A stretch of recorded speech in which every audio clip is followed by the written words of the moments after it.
తెలంగాణ మలి సర్కారు మహిళలకు ఏడాదికి 2 చీరలు ఇస్తామని అన్నది కదా.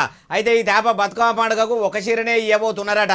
2 చీరలు ఇవ్వమని చెప్పింది ఎవరు? ఎచ్చులకు 2 చీరలు ఇస్తామని చెప్పుడెందుకు? ఇప్పుడు ఏ శాత కాక ఇట్లా ఒకటే ఇస్తామనుడు ఎందుకో ఏం కథను అరుచుకుందాం పారి. తెలంగాణ ఆడబిడ్డలకు బతుకమ్మ పండుగకు చీరలు ఇచ్చేందుకు షెయి సర్కారు సర్వం సిద్ధం చేస్తున్నదని ఎన్నికల ముంగట మహిళలకు ఏడాదికి 2 చీరలు ఇస్తున్నామని చెప్పింది కదా. అయితే ఈ బతుకమ్మ పండుగకు సర్కారు ఆడళ్లకు చీరలు ఇచ్చేటట్టు ప్లాన్ చేసిందట. 2 చీరలు ఇద్దామనుకుంటే ఇంకా కొన్నిటికి పోగులు పోసి నేతనేసుడు పూర్తిగా లేదట.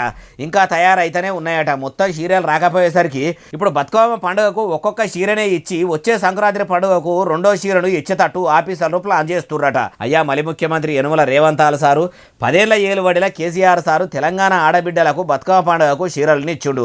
ఆ చీరలు చక్కదనంగా లేవని అవే చీరలు మీ ఇంటోలకు గట్టించి బతుకమ్మ ఆడిస్తారా అని పబ్లిక్ అప్పట్లోనే గట్టిగానే గరమయ్యిండ్రు. కాబట్టి ఇప్పుడు అట్లా కాకుండా షెయి సర్కారు ఎగురంతో మంచి చీరలే పట్టుకొస్తే మంచుకుంటది. అమలక్కలు మెచ్చేటట్టు డిజైన్ చీరలు తెచ్చి ఆడబిడ్డలు అలగకుండా చూసుకొని షెయి సర్కారు వంచితే బాగుంటది.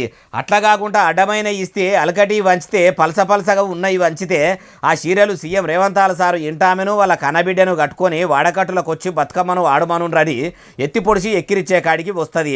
ఆడదాకా తెచ్చుకోకుండ్రి సారు. ఇంకో అసలు ముచ్చట ఏందంటే అందరు ఆడోళ్లకు ఇయ్యకుండా కొందరు మహిళలకే ఇస్తారని వినబడుతున్నది. అట్లగిట్లా చేస్తారా అంటే మీ చెయ్యిని మీరే చేతులా ఇరగొట్టుకునే కాడికి రాగల. ఆడోళ్ళు అన్నిట్లా కాంప్రమైజ్ అవుతారేమో కానీ చీరలు వంచే కాడ సమానంగా వంచకపోతే పంచాదులే అయితే అంటుర్రు ఈ ముచ్చటిన్నోళ్ళు.